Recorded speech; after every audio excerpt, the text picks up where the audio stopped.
श्री स्वामी समर्थ मंडळी, आपल्या मुलांना पुस्तकी शिक्षण किंवा लॅपटॉप, कम्प्युटर अशा गॅजेट्सचं आपण खूप शिक्षण देतो आहे. टेक्निकली सगळ्या गोष्टींमध्ये त्यांना खूप आपण स्ट्रॉंग बनवतोय की आता जग पुढे चाललं आहे तर आपल्या मुलांनी पण पुढे जावं. पण एक लक्षात येत आहे का की हे जग पुढे चाललं आहे त्याच्या मागे तुम्ही धावत चालले आहात. पण हे करत असताना आपल्या मुलांमध्ये जी नैतिक मूल्य पाहिजे, जे मूल्य शिक्षण त्यांना अगदी बेसिक गोष्टी त्यांना दिल्या गेल्या पाहिजे त्या आपण देत आहोत का? त्याच्यासाठी तुमचा थोडासा वेळ त्यांना हवा असतो, जो फक्त आणि फक्त तुम्ही देऊ शकता.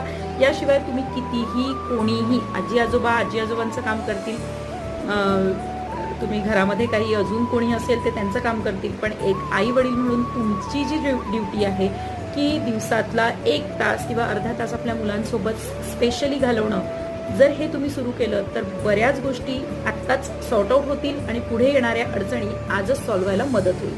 बरोबर आहे की नाही सांगा?